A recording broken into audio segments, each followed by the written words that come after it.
win, he's sulking, rather than actually get a perspective and figure out what he did to lose so he can do better in the future. He would think that he can bring down the government by simply being maliciously deceptive. That is wrong. I'm not somebody to to go on that offensive in that manner. But Mr. Obi has crossed the line so many times, and I think that at this point, he has coming to him whatever he gets. He needs to manage it. Especially the last line of his take. By the way, is an old conversation that was just taken, and that's what has been causing problem. Ladi Jalabi, Mr. Peter Obi has come out to say that is a threat to his life. Mr. Morka said it was taken out of context. He won't threat anybody. Do you see that as a threat? You have crossed the line. You get whatever is coming to you. Femi, between you and I, how does that sound to you? No, I'm the questioner. No, we are both human. Yeah. I'm only, how does that come to you? Okay. If I come to your studio and I tell you, Femi, you've asked me too many questions, you've crossed your line a couple of times, and you have whatever comes for you, it can be quoted, it can be given 1001. Can be? Yes. Okay. It can be given 1001 meaning. And thank God you read out some of the comments Peter Obi, made in his New Year message. Peter Obi, for one, is not somebody that you see go personal with people. You check his records very well. Check the process of campaign during election. Right. He's the only one that will go out there and tell people what he wants to do. Do you get? But now, I don't even know Felix Morka before, if not for this conversation. Now, but you came out on a national TV to tell somebody that you have crossed the line and you have anything, you take anything that comes your way. It is, to me, it is a threat. There is no sugarcoating there. There is no sugarcoating. Because if we are being realistic as a people that are closer to the government, yes, they may not see what people are saying. What did Obi ask you to do? What did Obi ask the governor and the president to do? He said, reduce your travel outside. Go to states in Nigeria, see for yourself what is happening. There was a stampede in Ibadan, Anambra, and Abuja. Which of the three did the president or any of his entourage visited? The only thing we got was one of his ministers came out to say stampedes happen also in America.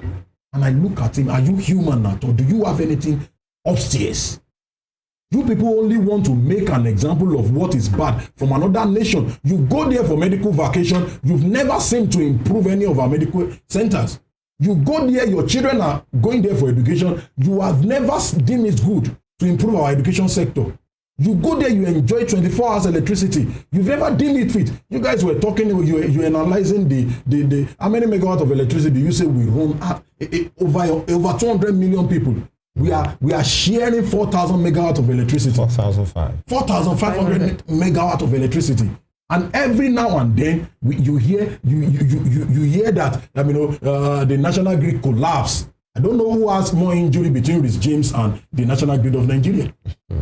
But here you have people go out, and when you ask them, don't forget, these same people, when they were in the opposition, these people, they brought out the telephone number of a certain president for people to be calling him. They called Jonathan, there are pictures, pictorial evidences. Puts rope in Jonathan's neck, tie him on a tree, carry his casket. A professor in this country, a professor that will tell you I can only take a year before I analyze Tinubu's government, called Jonathan's wife names. Don't forget also Dr. Kyle Defayemi, former governor of Ekiti, said it. He said they knew that Jonathan had good intention with the removal of subsidy, but they played politics with it. So these are the same set of people that are telling people they have crossed the line. It's a shame on him and his party. Sincerely, I'm talking as a Nigerian now, because Femi today, check the lives of an average Nigerian. Are we better off? Can people truly feed? Go and check the prices of car. Yesterday or 2 days ago, we were discussing with some people. A car 2022, a friend of mine sent 6 of those cars to Nigeria. And we sold each for 1.6 million naira. That car today, if you want to buy the same brand of car the same year, you have 8.3 million naira. 2022, this 2025. So what are we talking about? Are people better off? Can people feed? The Minister of Agriculture said last year that in 180 days, food prices will crash. Femi, the 180 days elapsed 3 days ago. As the food prices in your area crashed, I can see Uzom is looking very beautiful. Maybe she's buying a Congo of rice at 500 naira now. Or she's not even buying at all. Or she's not even buying. Maybe she's getting it for free. Okay. But let's move on. These are the things that these people should speak to. Stop playing politics with our lives. But then People, don't forget 2 days ago, or maybe was it yesterday, that we heard of a bomb blast in a particular school in Abuja. People are killing, terrorists are killing our soldiers. People cannot travel. And we are talking about these things. You are coming with the rhetorics of somebody is this. Don't attack people's personality. Please attack issues. Mr. Morka, actually, Mr. Morka, said, is the scribe of the APC. Yes, that there are challenges. They know that there are still challenges. Femi, these people don't know. Hold on. They don't there are challenges. According to him, there are challenges. But then that things are getting better, even if it is small. That Mr. Obi should say it wherever there is improvement, and he should not just, they call him the biggest doomsayer. Femi, if Peter Obi is a doomsayer, then I am one. Then many Nigerians have more. So he's not the biggest. Why are you guys saying doom? Now, Femi, in the same country where we are telling people things are getting better, Nigeria want to spend, in the budget of 2025, the federal government want to spend 55 billion naira for the maintenance of the presidential fleet. Another 5 billion to renovate a particular residence of the vice president in Lagos. A particular state want to buy 4 units. Those are proposals, right? Femi. And it might not be granted. They are proposals. It will be granted. How do you know? Forget those things. Except the money will be increased. Okay. We are both in Nigeria now.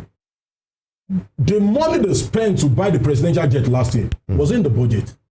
Was it not approved by the National Assembly? But that's the work of my rep, your rep, to say no to it. So if you and I do not speak up, the reps that collected SUVs of 160 million naira, have you seen any one of them for all the loans that the president have brought to them? Have they not approved all? So how has that? I'm coming. So the point I'm making is the culpability should not only be on the president. Femi. How about the National Assembly members? Femi. People elected them. Femi.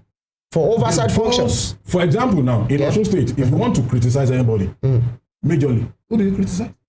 The governor. It should be awesome. And I think that's where we need to change our strategy. Femi, what I'm saying in essence is this. If the president won the bidding, they knows how to do these things. If they won the bidding of the National Assembly, it's buying. Okay, President, you said you want to speak. And the National Assembly members are not dummies. They have the right to say, no, we have... In this case... No, wait, what I'm saying, please hold on. We have the National Assembly where, when the president has visited National Assembly about 2 times in recent times, and they began to sing, on your mandate we shall stand. Is that in National Assembly? A National Assembly where the President of the Senate, the Speaker of the House of Representatives, wears the insignia of the President. You call that National Assembly? They are still party members. They are party members. Yeah. But even irrespective of that should not stop them from doing their work. No. See, there are some things you are meant to be checks. Yes, nobody is saying you should become enemies. But there are some things the president should not come to the National Assembly and you are singing what happens to the national anthem? They sang it as well. So, and your mandate we shall stand is part of our national anthem. Don't let us just think about these things and think, it is just me. They are things that send, it's just like, Trump goes to the National Assembly in the United States and they begin to sing Trump or your mandate. It doesn't make sense to them. We don't have the same polity. We don't have the same system. We don't have the system. The polity is different. It is because we have bastardized the polity here. That is why. And we make excuses for these people every now and then. We make excuses. In the same country I'm coming, a particular governor want to buy 4 units of system for 400 million naira. Tell me when I posted that thing yesterday, a Nigerian came to my DM to defend it. And we never can tell. I said, if I saw that person yesterday, we might go office, but I won't do it. You should not be. Please, you should. Okay, Mr. Felix Morka said something also in his statement. He said, Peter Obi ruled for 8 years in Anambra State and he didn't see all these lights that he has been talking about. So is it that somehow Peter Obi is coming in to give us ideas of which probably he would not be able to execute if he had made it to be the president of Nigeria? There are indicators. A lot of indicators there. There are a lot of awards Peter Obi won as a governor in the area of education, in the area of health, in the area of this, in the area of United Nations, whatever, gave him a lot of awards. As a matter of fact, as a governor of a minority party, he was just a governor under APGA. He was the national economic advisor to President Goodluck Jonathan then, as a governor of a state, and he left the state with humongous, why some governors will leave state with humongous debt for their successors. He left, as a matter of fact, was it former governor of Nasarawa, maybe Benue State, that was saying that, that he has not seen someone like Peter Obi that will leave government office and will still leave money for his predecessors. Many of them go away with it. That's part of the grounds of persons against them to say would rather a P2B would rather keep money in the bank instead of really investing it on public infrastructure. These are allegations against him. That he wants to prove that he's prudent. Spend the money on investment. Would rather keep it in a bank in which he has shares. No. You know what? These are allegations. I quite agree with you. Peter Obi said himself that when I think he was on a visit to a particular state. And they told him, you are going to lodge with the state money for so amount of money. He said, why? Why should we spend so much on hotel? And I saw the same trait in the likes of all these Babade, Farasi, the people that govern Ondo State in the early years. This Baba will tell you, you have come into the government house, eat before you come. You are not coming to a party. Adekunle Ajashin. These are people that will tell you, because we are to pretend over people's money doesn't mean we should spend it anyhow. And it is funny that it's in Nigeria that leaving money in the coffers of government is now a crime. In this Osun State, we know a governor that left the state in serious indebtedness, and many of the projects he embarked on were abandoned. We are told we have less than 5 minutes to go. Back to Uzom to come now. It's the allegations of this threat to life is now a back and forth thing, because Felix Morka has come out to say he has received more than 400 messages. 200 of them are death threats, and many persons, and we've seen many supporters of P2B, waxing lyrical to say nothing should happen to our principal. We will not take it lightly. And so the question I guess will say, is it a tit for tat thing? You threaten our principal, we too will threaten you. Well, Femi, over the years, till today we don't know how Funshaw Williams died in Lagos.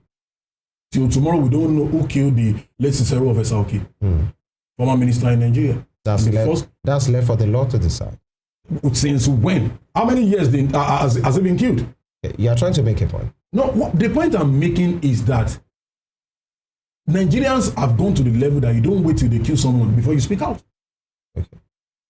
Felix Morka, if you have people that have threatened your life, report to the authority. Peter Obi has come out to say, he sees it as a threat.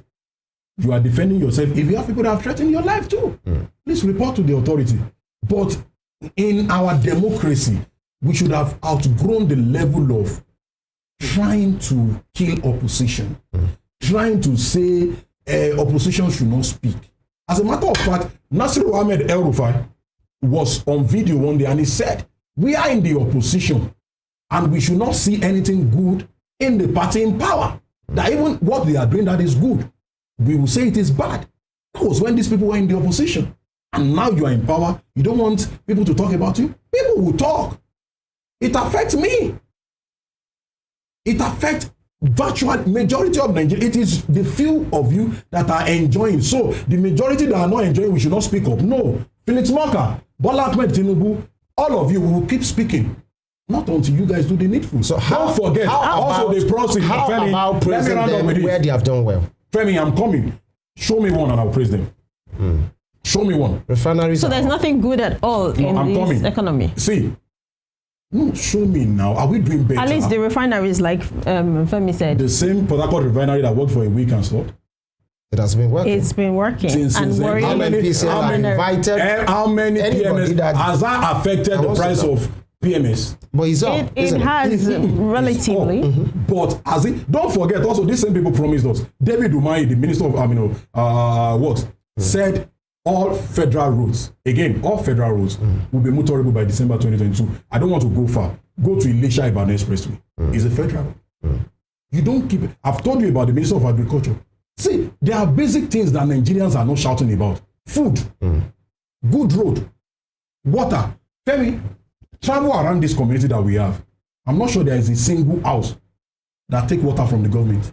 Ordinarily, people would say that most governments in power have 8 years in at their hands or in their hands. So Tinubu is just there for how many months? 19 months. So probably he still has other years to run. And we are hopeful. They have 4 years. Yeah, 8 years. That is a terrible mindset that we have as a people. I won't deceive you.